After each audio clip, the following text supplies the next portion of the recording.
Hello everyone and welcome to another Smart Grid Systems class. Today's topic is microgrids, one of the most active areas in modern power systems and probably the most important building block in how we're going to integrate renewables into the grid over the next 20 years.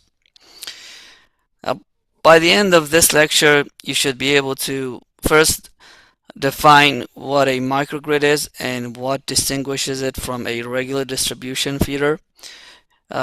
Second, name the main types of microgrids and give an example for each.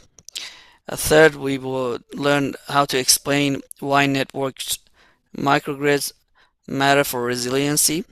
And fourth and final, we will walk through a simple energy management problem for a small microgrid in both grid-connected and island models. So without further ado, let's start. Now, as mentioned, today we will cover microgrids. You're going to hear the term microgrid a lot today. You've probably heard it in articles about Puerto Rico after Hurricane Maria, or in announcements from places like Stanford or the military, US military. You already have some intuitions about it. Now, again, we're going to explain more about microgrids today. So, what exactly is a microgrid? The textbook definition is on the slide, but let me give you the one-sentence version first. A microgrid is a small, self-contained piece of the power system that now knows how to operate on its own. Three things make it a microgrid rather than just a chunk of distribution feeder. First, it has its own generation, what we call distributed energy resources or DERs. That includes solar panels, small wind turbines, diesel generators, micro turbines, fuel cells, anything local. Second, it has its own loads, for example, homes, businesses, campus, a hospital, whatever it's serving. And third, and this is the key one, it has the ability to coordinate the resources autonomously. That coordination usually happens through a microgrid controller and an energy storage system. The high penetration of intermittent renewables on the slide is doing a lot of work. Because solar and wind are microgrids have to be smart about balancing supply and demand on very short time scales. That's why energy storage, typically batteries, is almost always part of the picture. Now, why do we care about microgrids? Now, let me give you an example. When wildfires force PG&E to cut power to entire counties in California, hospitals and water treatment plants on microgrids stay running. That's the resiliency story, and it's why federal funding for microgrids has exploded since 2017. Now, other examples could be like military bases, university campuses, data centers, and that's a big part. Data centers are gaining a lot of traction, and also remote oil and gas sites around here. Sorry.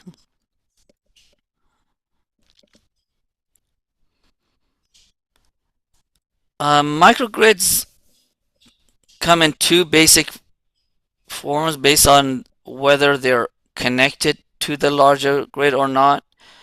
First, we have isolated or standalone microgrid. This one is never connected to the main grid. Think of a remote village in Alaska, a research station in Antarctica, or a small island. The microgrid is the only grid those customers have. There's no fallback if your local generation fails. So reliability engineering becomes really critical because you don't have any alternative. And then we have grid connected or network microgrids. This is the more common case in developed countries. The microgrid is connected to the main utility grid through what we call the point of common coupling or PCC. We'll see that label come up a lot. It's basically the front door of the microgrid. The key features of the systems are a grid connected microgrid, which can disconnect from the utility. We say it can island itself, in other words, and keep running on its own resources during a blackout. When the utility comes back, it reconnects seamlessly. It's completely automated. This islanding capability is exactly what makes microgrids attractive for hospitals, military bases, and critical infrastructure. You may have sometimes hear the term virtual power plant or DER aggregator. Those are closely related concepts, basically a software coordinated collection of distributed resources, but they may not have all the islanding capability of a true microgrid. Now, another type is what we call combined heat and power or CHP microgrids. They are used a lot in hospitals. This is a special case. It's a microgrid that produces both electricity and useful heat from the same fuel source. Think of it of a generator, a turbine generator like a jet engine, for example, and imagine that the exhaust is used for heating a boiler and then using that heated water for heating a hospital. Because you're using the waste heat instead of throwing it away, overall efficiency can hit around 80% or even higher, compared to about 35% for a typical grid power plant. We'll come back to CHP in more details later, but it has huge benefits. So you can, generate electricity and heat at the same time. Now, an example of a real-world tie-in system after Hurricane Sandy in 2012, Princeton University's CHP microgrid kept the campus lit while most of New Jersey was dark for days. That single example drove a wave of microgrid investments up and down the East Coast.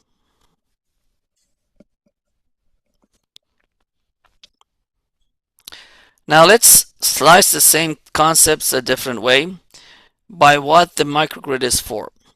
We have 5 common categories. First is campus microgrid, universities and corporate campuses, single owners, single piece of land, well-defined load. WT could be in principle powered by a campus microgrid. One example is the University of California, San Diego, which is a textbook example. You're going to see that a lot if you search. They generate about 85% of their own power. Then we have community microgrids, serves anywhere from a few dozen homes up to a few thousand customers. They may have multiple owners, often involves the utility, sometimes built around a substation or feeder. These are politically and contractually more complex than campus microgrids because of the diverse stakeholders. These are gaining a lot of attraction, especially in Florida, because it's prone to a lot of natural disasters, and these systems can keep running for a long time. They have a huge storage units as well. We have commercial and industrial, what we call CNI microgrid, built for places where downtime costs serious money, such as, like, say, for example, cloud system data centers, semiconductor fabs, hospitals, manufacturing plants. The driver in these systems are usually power quality and reliability, not cost. A 30-second outage at a chip fab can easily cost millions. And resetting those systems is gonna sometimes loss of power would damage a lot of equipment as well. So we want to keep them running. Then we have military-based microgrids. These are designed to absolute reliability standards. They have two unique requirements. Physical security, the microgrid has to survive an attack, and cybersecurity, it has to survive a digital attack too.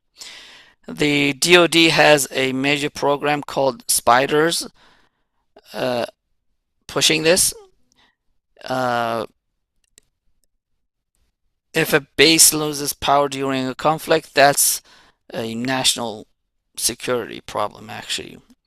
We have remote off-grid microgrids. Sometimes geography makes it impossible or just uneconomical to connect them to the main grid. Example is a village that's 200 miles from the nearest substation, or an offshore platform, a remote mine. Now, in these systems, the cost to build a transmission line is enormous and the load is small. So a local microgrid wins on economics alone. There's a lot of uh, interest in this, especially for remote islands in Hawaii and so on, to build these because again, laying cables, underwater cables to connect different islands is going to be very expensive. So these islands have their own smart microgrids. A question, which of these five categories do you think has the fastest growth right now? Um, you probably know the answer. It's data centers, driven by the AI workload. Um, they are consuming a lot of power, and there's a huge interest in these microgrid systems.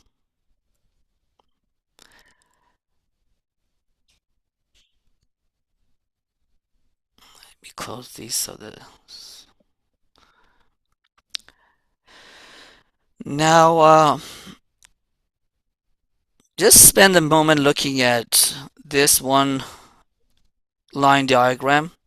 It's a canonical picture of a small microgrid, and you'll see versions of it in every textbook and research paper on this topic. We start at the top. The MV label means medium voltage, by the way. That's the utility connections. The transformer steps down uh, voltage to low voltage, which is the microgrid. LV, by the way, means low voltage, as you know. And this is the microgrid bus. The little switch right on the transformer is the point of common coupling. The PCC, which we call the PCC, again, it's already mentioned here. When the switch is closed, the PCC switch is closed, we are grid connected. When it's open, the microgrid would be islanded.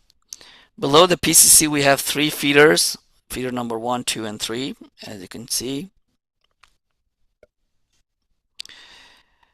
And they are branching out, labeled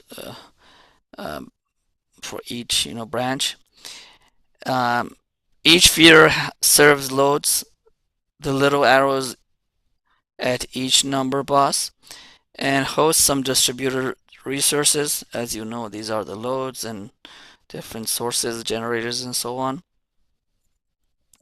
Now the key thing on this slide is that it's going to come up over and over again in energy management is controllable units. These are the resources whose outputs we can dispatch. We choose how much power they produce, and the slide here lists four. We have FC, MT, DE, BS, PV, um, these are the non-controllable ones. Um, so FC is fuel cells, converts hydrogen or natural gas to electricity electrochemically. It's clean, quiet, but expensive. You need fuel for that. MT are the micro turbines, basically a tiny jet engine driving a generator. Often runs on natural gas, these MTs. Uh, it's common for CHP, as I mentioned. DE are diesel generators or diesel engines, the workhorse backup generators. They are cheap to install, and but they are expensive to fuel. They require maintenance. They are dirty because they produce noise and fumes and green gas emissions. Um, and then we have BS, which are battery storage. It's technically not a generator, but it's controllable. We can charge it or discharge it on command. We also have non-controllable units. These produce power based on the weather, not on our commands. In this slide, can you show me two? We have wind, wind turbine, WT, and PV or photovoltaic solar panels. Again, we don't have any control of these. The sun doesn't always shine, so during the night, a cloudy day, we don't know when we're gonna have and how much we're gonna have energy produced by these.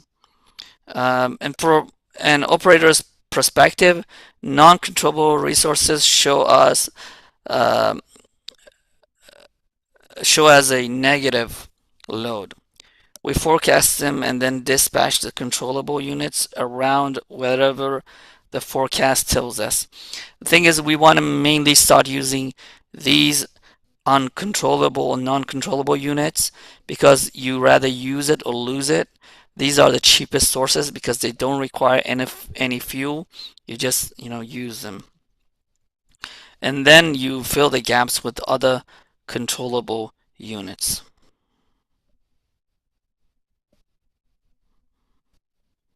Okay. Now, this is just a marketing style illustration to give you a feel for the variety of resources you might see in a real microgrid.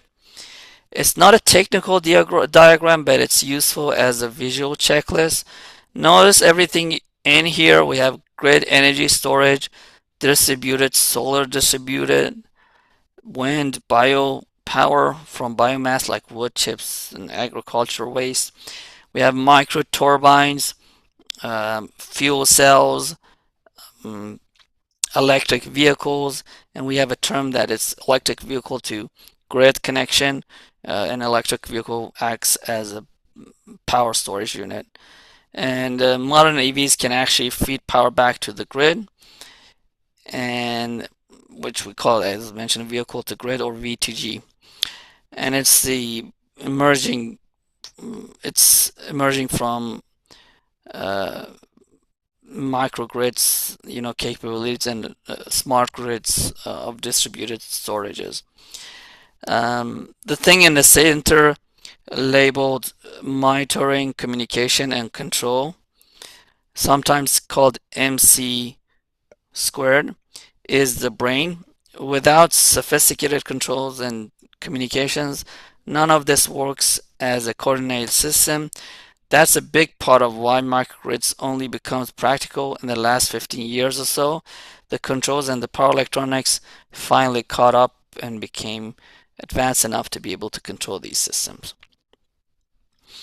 Now this is what we call a vendor view of a microgrid. Uh, it's another vendor illustration. Uh, this one from Green Energy Corp. The point I want you to take from this slide is the dashed line that shows the microgrid island from the utility grid. And what else do we have in this slide? And that cloud icon that you see um, at the here at the top of this represents a cloud-based controller that we have. Increasingly, the brain of the microgrid lives off-site in a data center, talking to local equipments over secure communication links, so we can, have a two-way connection.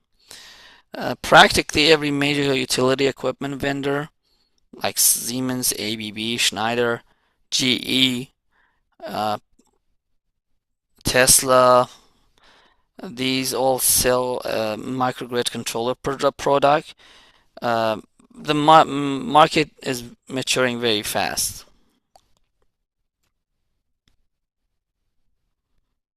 Another caveat that I have to mention is that cloud-based microcontrollers are great uh, until internet, goes down. A serious microgrid design always has a local feedback, I'm sorry, for your fallback control, so the microgrid can still, island itself, um, eh, even if the cloud connection is dead. So cybersecurity uh, is a big, problem and, big aspect of microgrids. Now this is a community microgrid illustration slide. Um, we have 12 or so houses with shared infrastructure in the middle. You can see. Um, we would walk through four labeled components. We have the solar panels on top of each house on rooftops. Um, so each home contributes to the system. We have a central natural gas. You can see the CNG tank here. Um, it provides power when we have no solar, wind, or renewable sources. We have the battery banks inside the central unit. It's a buffer, stores extra solar during the day and releases it during the night. We have the wind turbine as well. It's additional renewable input. And there's also a connection to the main grid in the upper right side that you can see. So this is a grid connected microgrid system, and the community can actually sell as well, and it could also buy from the utility through this grid connection link. Um, Now this, honestly, this is a pretty good uh, system for what, a suburban community microgrids are starting to look like in places like Texas, California, and Florida.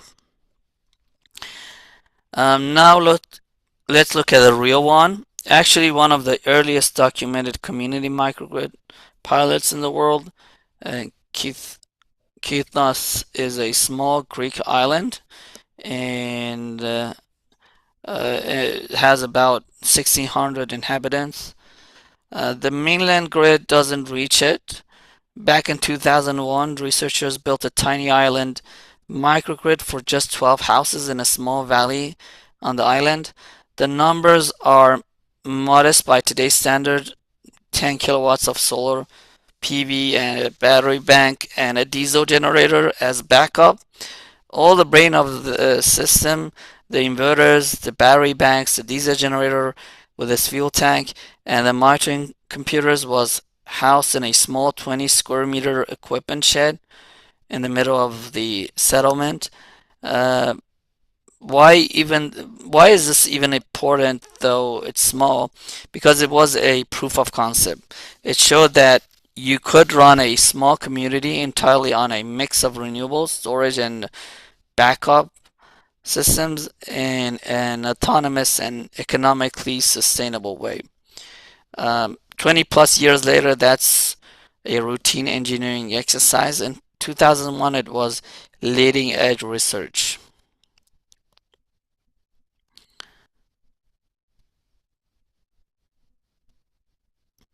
Mm. And yeah, here is the actual physical layout. On the left, you see Keith Noss's location, and it's the red, marker southeast of Athens. And on the right, the schematic shows the PV arrays um, scattered across the valley, all interconnected by a three-phase 400-volt AC distribution line.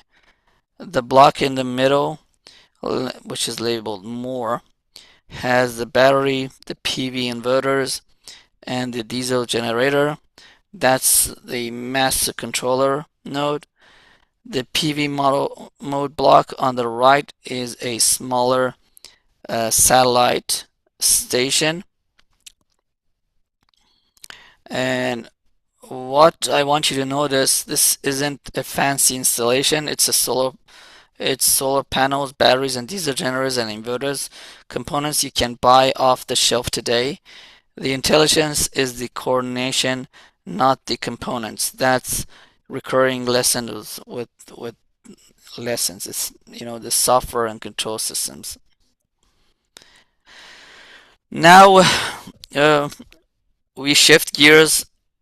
Up to now, we've talked about a single microgrid in isolation. The frontier of research and deployment right now is networked microgrids. We have multiple microgrids that talk to each other and coordinate at both the physical level and the control level. Now, this is an exciting topic. Why is it exciting? 5 big benefits. First, better uncertainty management. If one microgrid has a sudden cloud cover dropping its solar output, a neighboring microgrid with surplus can help cover the gap. Second, we have flexible services. The network group can collectively offer service back to the utility. Frequency regulation, voltage support, and emergency service reserves can be provided to the utility. And the next benefit is improved reliability and resiliency, both at the grid level and the customer level.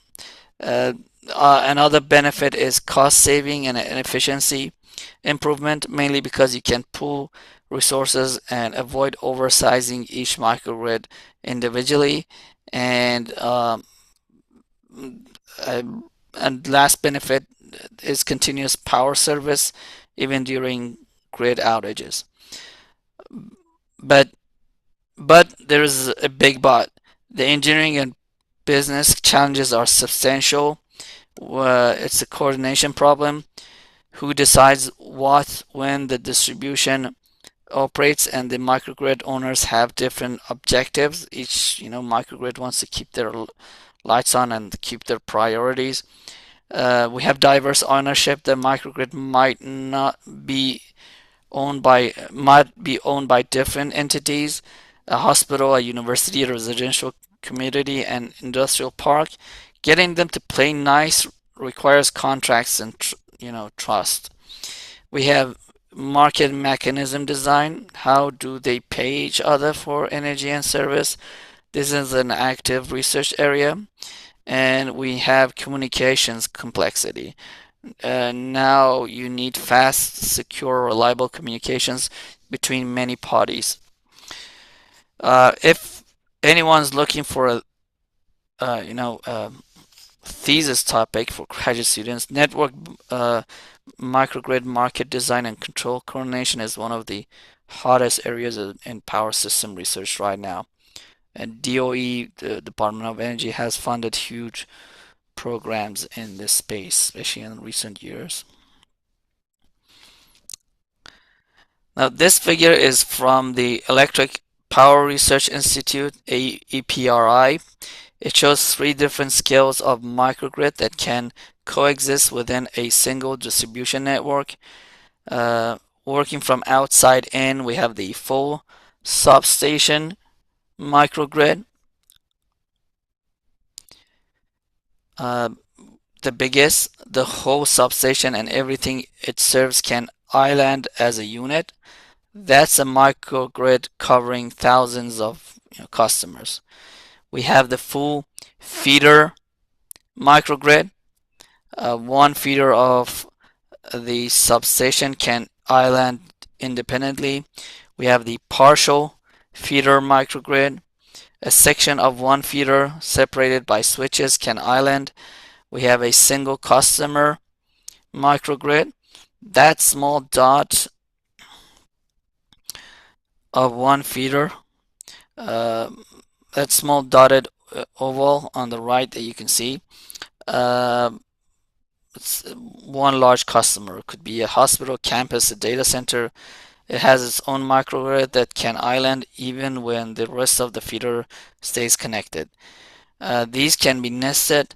A single customer microgrid sits inside a feeder microgrid, which sits inside a substation microgrid. When the utility plans for resiliency, they're trying to figure out which combinations of switches, generations, and control logic gives the best community of service for the lowest cost. And economic dispatch is very important here as well. Um, from a Los Alamos National Laboratory study, this is the cleanest schematic of how network microgrid control architectures is typically structured. You have n individual microgrids. Here shown with microgrid number 1, number 2, microgrid, and all the way to microgrid n.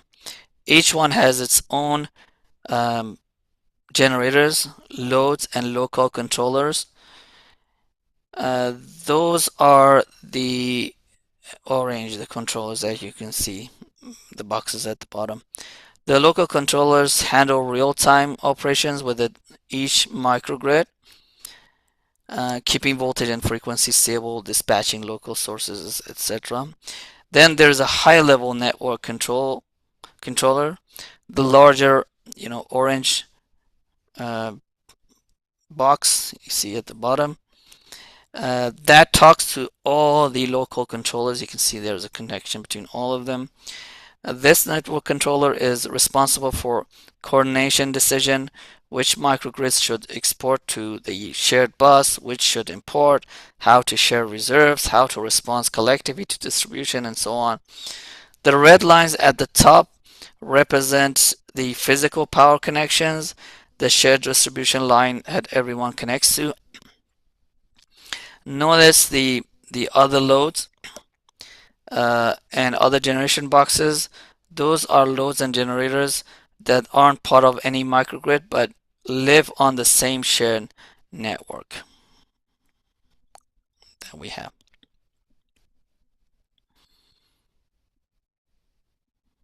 Now, architecturally, this is what we call a hierarchical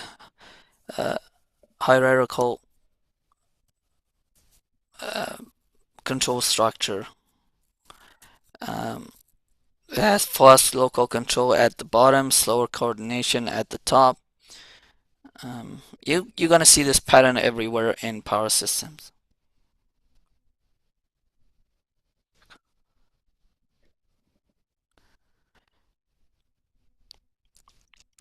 Now, this is from Vanderbilt University Research Project. It looks busy, but the point is simple. You're looking at a real distribution feeder model with two network macrogrids, MG1 and MG2. In the red dashed box on the left is MG1 and MG2 is the green one on the right. Each microgrid has its own collection of houses, solar arrays, batteries, and so on. Both connect to the same substation.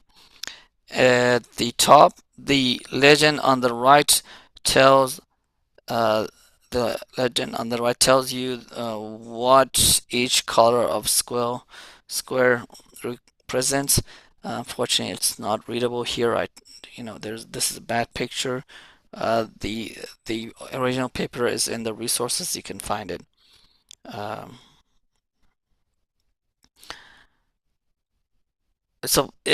only reason that I put it here, if you ever work on a real, microgrid project, your one line diagram is going to look something like this, much more cluttered than the textbook examples.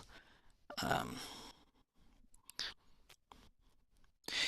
Now, CHP microgrids, gonna come back to this, um, or in other words, combined heat and power.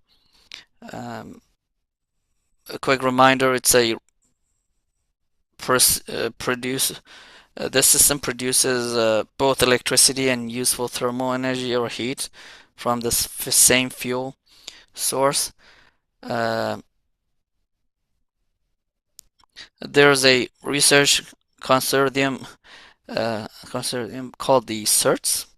Uh, that has been a major force in microgrid research, and their definition of a CHP microgrid is on the slide. You can see.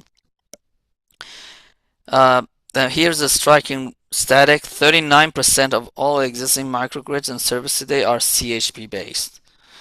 So this isn't a niche concept, it's the dominant flavor of operating microgrids worldwide.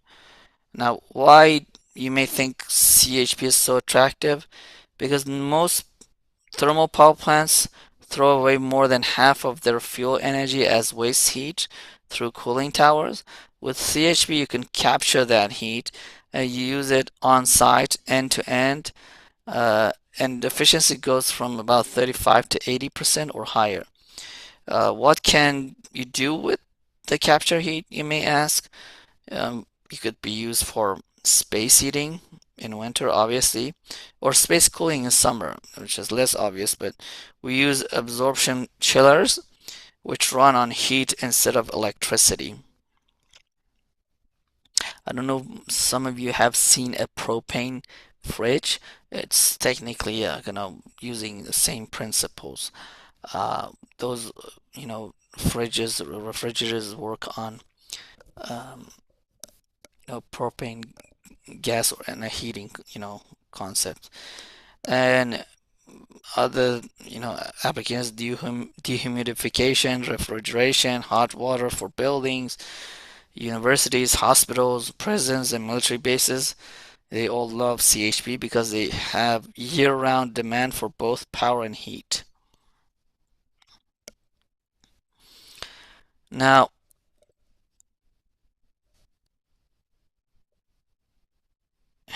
just give me a second. Now here's how a CHP system actually works at the block diagram level. Uh, Trace through it from left to right. Um, Fuel comes in, which usually is natural gas, but could be diesel, biogas, or even wood chips from biomass. Um, it feeds into the prime mover. The prime mover is whatever converts the chemical energy into mechanical energy. That could be a micro turbine, jet engine, something like that, a steam turbine, or a fuel cell. The prime mover spins a generator, which produces electricity. That's the top out one. But the prime mover also produces a lot of waste heat. Um, it's in the exhaust, gases. Um, and in a normal power plant, that all goes up the smokestack or into the cooling tower. In a CHP system, however, it goes through a heat exchanger that captures that heat and transfer it to useful working fluid, usually water or steam. There is often also a supplemental boiler in the loop. That's a box at the bottom for times when the heat demand exceeds what the prime mover can supply or when the prime mover is offline.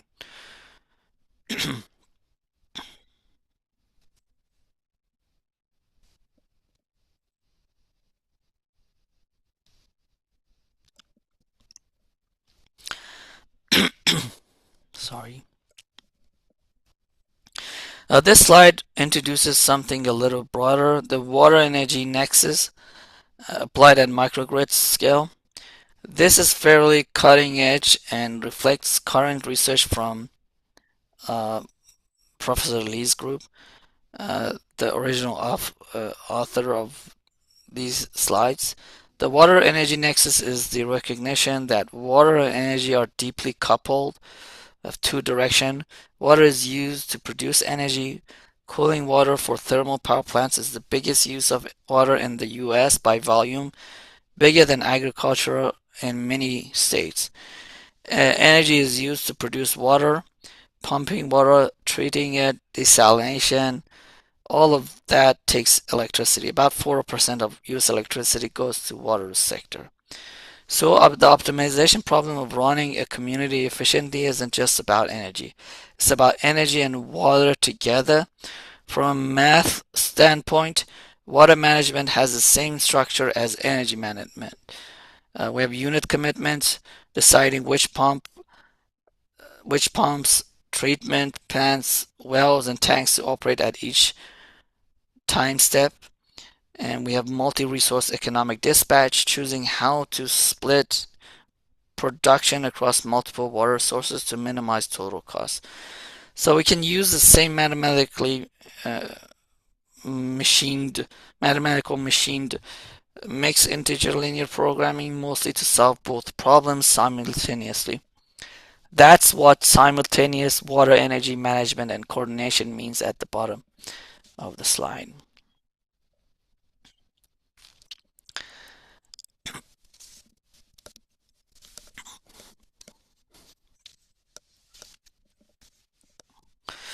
This slide shows the actual model, the WE co-op model for water energy co-optimization. That the research group developed for community scale systems.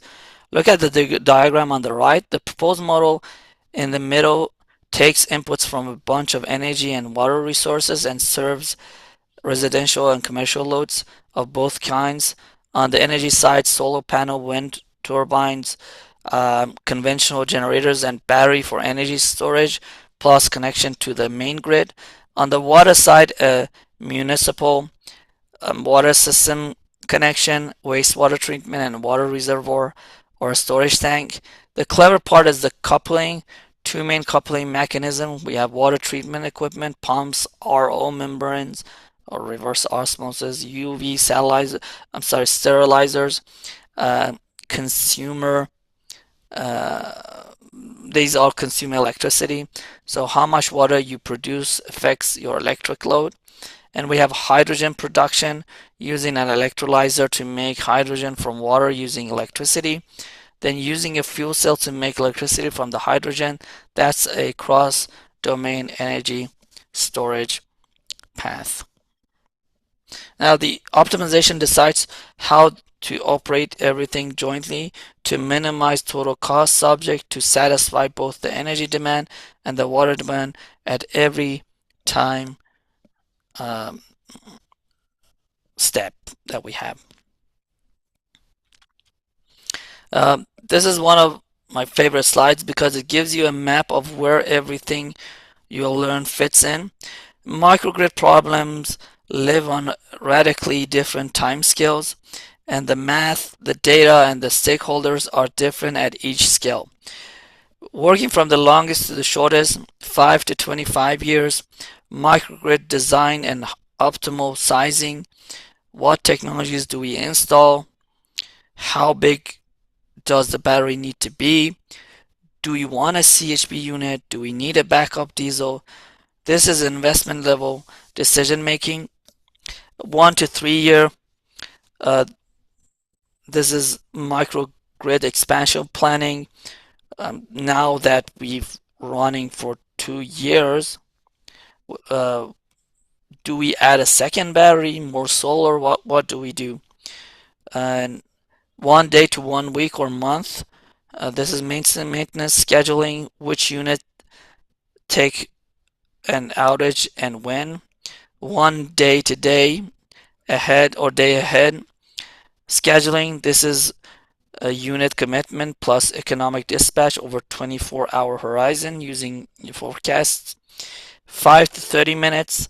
This is economic dispatch, updating the dispatch as new short-term forecasting roll in and as actual conditions deviate from yesterday's plan. Less than 1 minute for an isolated microgrid. This is frequency regulation and stability. For a network microgrid, it's net loaded fluctuation control. Less than 1 second, direct control of individual assets. The PV inverter responding to a sudden voltage change. The battery management system protecting cells from overcurrent. Now, in this course, we focus mainly on the day ahead and economic dispatch layers, the optimization style problem, the sub-second control problems are more in the realm of power electronics and dynamic courses.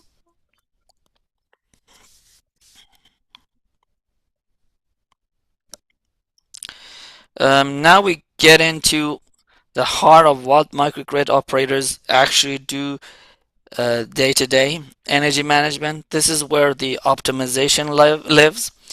Everything in this section answers some versions of the question. Given my forecast of loads, my forecast of renewables, my available generators, and my battery, how do I run the microgrid to minimize cost or maximize revenue, in other words, depending on the perspective that we have. Now, let's establish the basic framing. From the microgrid's owner perspective, energy management is fundamentally a financial optimization. We want to maximize revenue or equally, minimize costs. Structurally, it looks a lot like what bulk grid operators do. Two key processes: day ahead scheduling, decide tomorrow's plan based on forecasts, includes binary decision like is each generator on or off? That's the unit commitment problem. In near real-time dispatch, refine the plan every 5 to 30 minutes as new information arrives. This is just an economic dispatch problem with the unit commitment decision already fixed. So the math is similar to what ERCOT or any other ISO does on the bulk grid. But there are three important differences for a microgrid. Scale. A microgrid is small, typically kilowatts or to a few megawatts, not gigawatts. Network constraints are usually less complex, but the decision, can be tighter in those situations. We have tie line, interactions. For a grid-connected microgrid, you have to decide how much to import or export through the PCC, and the price of that exchange usually varies hour to hour, depending, the peak hours and so on. And that's a unique decision variable. And battery is also central. In a bulk grid operations, batteries exist but are still a small percentage of the resource mix. In a microgrid, the battery is often the most important controllable resource you have. So battery management, state of charge, recycling, degradation drives a lot of the optimizations. We want to use them as as low as possible because batteries are very expensive, and you don't want to discharge them below 20% or charge them over 80%. So battery management is very important. Now this block diagram captures how all these timescales we talked about a few slides ago go into organized into or go they are organized into a working control system. Read it from top to bottom. There are three layers, sometimes called the energy management strategy, each operating on a different time scale. Top, we have day ahead scheduling layer. Runs once a day, typically in the late afternoon or evening. Takes in the day ahead forecast, solar, wind, low electricity prices for the next 24 hours, and produces an plan which generators are on, what their output should be, how the battery should be operated, how much power flows on the tie line. The middle is the intermediate. Um, Runs every 5 to 30 minutes during the day, takes the day ahead plans as a starting point, but adjusts it based on short-term near real-time forecasts. And the bottom is the real-time fluctuation. This runs continuously, second by second, and hence the actual real-time discrepancies between the dispatch plan and what's really happening. For example, if there's a sudden cloud passage uh, or there's a transient disturbance, these are mostly handled by the battery and the power electronics control. Now, each layer feeds the next. The day ahead plan is the boundary condition for the intermediate dispatch, which is the boundary condition for the real-time control. And notice the right box, updated information of microgrid, network, and main grid. This feeds into all three layers. That's the situational awareness loop. All right, time to get our hands dirty a little bit and do an example. We're going to walk here through a small numerical example that puts everything we've covered into practice. Let me read the setup carefully because the parameters matter first. Our generation resources, we have a micro turbine number 1, MT1. Output range is from 15 to 120 kilowatts. Variable cost is 60 cents per kilowatt hour of energy produced. No load cost is $5 per hour just to keep it running. Obviously, because you can't turn it off and on, it's going to cost more. The startup cost is 15. That's the one-time cost when you turn it on. Diesel unit number 2, or DE. The output range is between 5 and 80 kilowatts. Variable cost is $1 per kilowatt hour, so significantly more expensive per kilowatt hour than the micro turbine. No load cost is $5 per hour. Startup cost is $5, so it's cheaper to start than the micro turbine. Both units start out off in hour 0, by the way. Now assume infinite network capacity inside the microgrid, no losses. So we just need a power balance, total generation equals total load at each time step. Now the battery storage, the max charge rate is 30 kilowatts, max discharge rate is 30 kilowatts, energy capacity bounds is 20 to 80 kilowatt hours. Initial energy is 50 kilowatt hours, and we require it to come back to 50 kilowatt hour at the end of hour 3. So over 3 hours, the battery must net out to 0. Every kilowatt hour discharge has to be recharged. The time horizon is going to be 3 hourly intervals.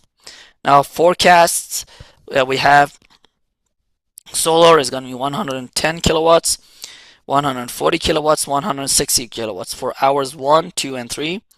Total load is going to be 240 kilowatts, 310 kilowatts, and 260 kilowatts for hours 1, 2, and 3. The grid price is 50 cents per kilowatt hour, $1 per kilowatt hour, and $1.50 per kilowatt hour, increasing through the day like a typical ramp into evening peak. The time line limit is 100 kilowatt. We can buy up to 100 kilowatt from the grid or sell up to 100 kilowatt back to the grid. Now, setup question is that before we start solving, the question is, what's the net load each hour, load minus solar, covers? Now for hour one, we had 130 kilowatts. Hour two is uh, 170 kilowatts. Hour three is 100 kilowatts. That's what we need to, source from the grid and the battery combined.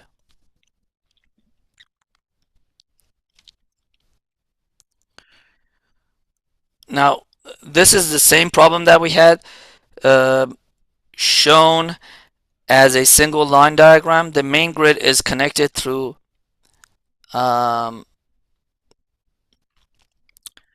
a tie line capped at plus or minus 100 kilowatt. You can see here. The buyback price equals to buy price. We sell at the same hourly price that we buy at. Let me walk you through how to think about this problem strategically before plugging numbers in. There are really three intuitions to combine. First intuition is compare marginal cost. At each hour, ask which source of energy is cheapest at the margin. So for example, hour one, grid was 15 cents, 50 cents, uh, uh, and the micro turbine is 60 cents. The diesel generator is $1. The grid wins on the price, obviously, because it's the cheapest, 50 cents. On hour two, grid is $1. Uh, the micro turbine is 60 cents and diesel is $1. So micro turbine is the cheapest at hour two, and grid and the diesel are tied. Hour three, grid is $1.50, micro turbine is 60 cents, and diesel is $1. So micro turbine cheap is the cheapest, then it's the diesel, then grid. We might even want to sell to the grid at this hour. Now, don't forget startup and load costs. Starting micro turbine costs $15 once.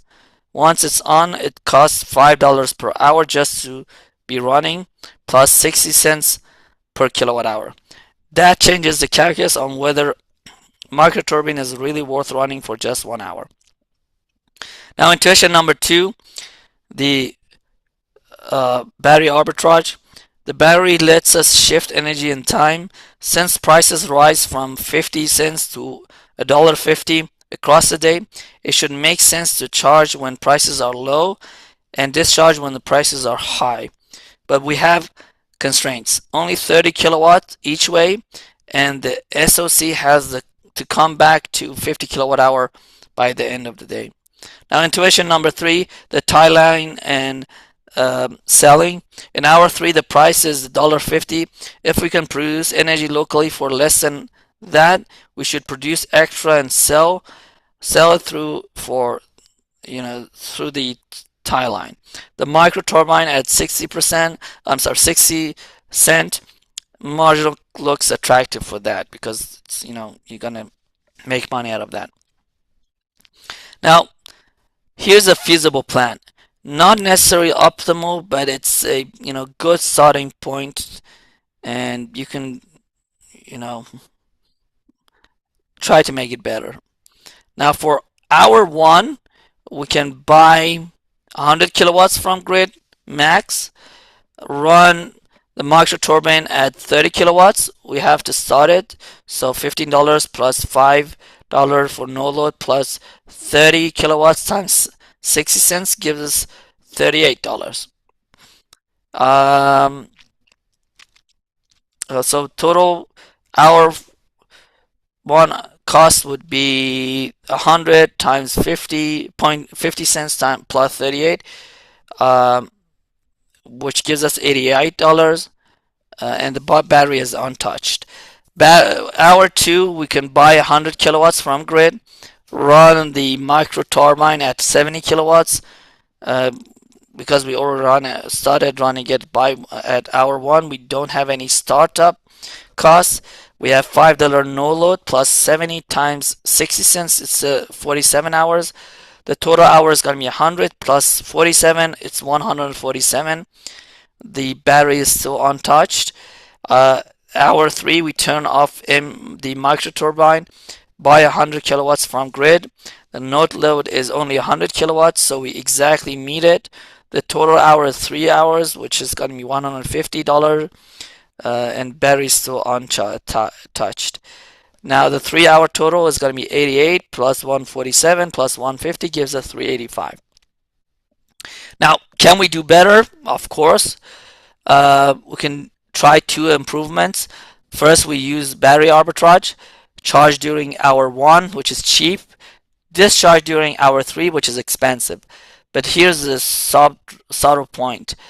Since the grid is already maxed out at 100 kilowatt in hour 1, charging the battery means we have to run microturbine more in hour 1, which roughly cancels the saving from running microturbine less in hour 3.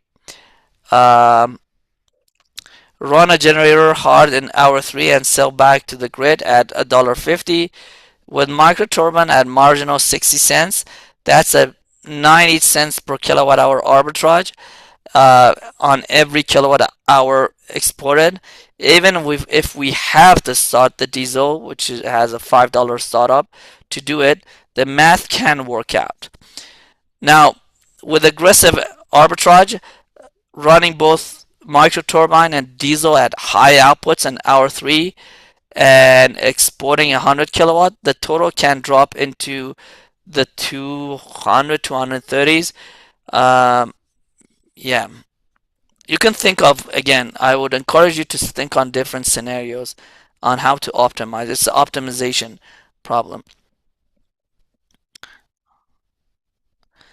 Now, for another example, let's break the connections and imagine this is the same microgrid, same loads, same solar forecast, same generator of parameters, same battery, but the main grid is out.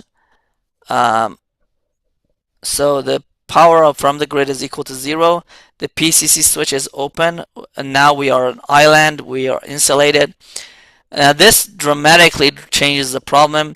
Now we have to meet all the load with local resources. There is no buying or way out, and there is no selling for revenue. Let's check the feasibility first. The total load over the 3 hours, the total load would be 240 plus 310 plus 260 gives us a total of 810 kilowatt hours. The total solar that we have is 110 plus 140 plus 160, which is 410. Let me see if I can write this. So the total load would be 810, and the total solar would be 410. Adding these is going to give us 410. The net energy that the local generation must supply is around 400, so the difference between these two is like 400 kilowatt hours. And by the way, all of these are in kilowatt hours over the 3 hour period. Now the battery contributes net zero, must end at 50 kilowatt hours initial, which is equal to the initial. So we have to charge it back to this, initial, charging state. Now, can microturbine do it alone? Microturbine max out at 120 kilowatts. Over 3 hours, that's 360 kilowatt hours maximum. So 3 again times 120, we get 360. Still is a difference.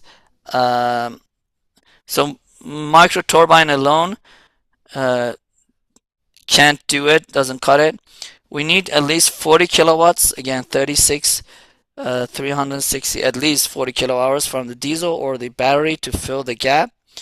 Now look at hour 2 specifically.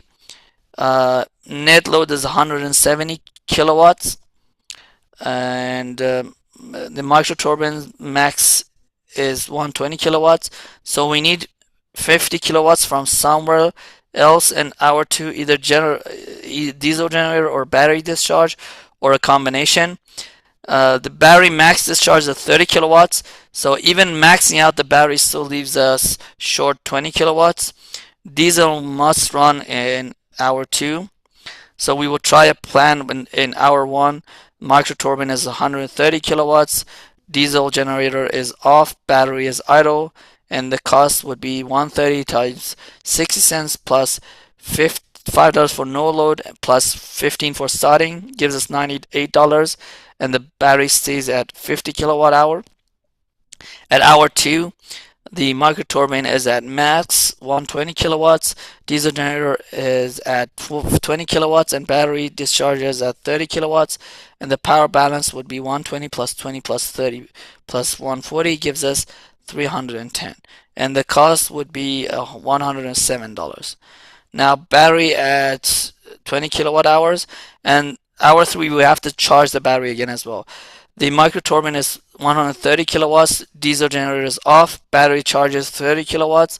The power balance is 130 plus 160 from solar minus 30, which is the charge, gives us 260, and the cost would be $83.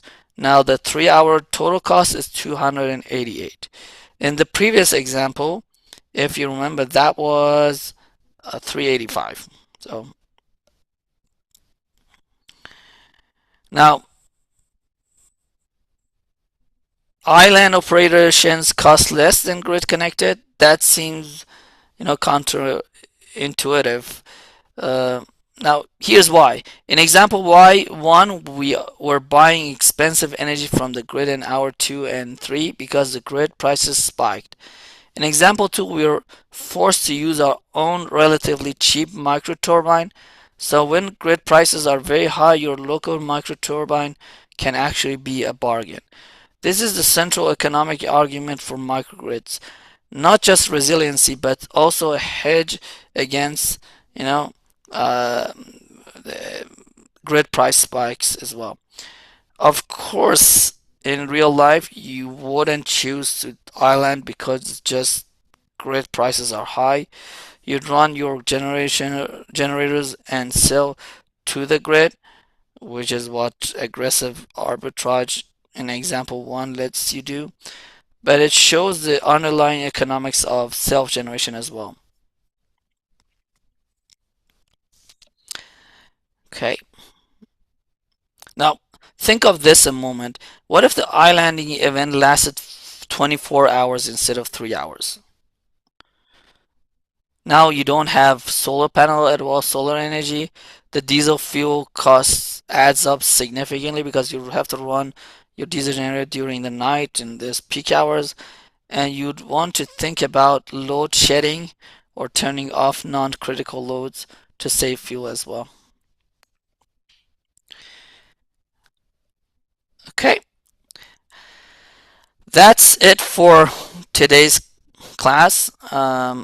If you have any question, just please email me, and you have a great week. Thank you.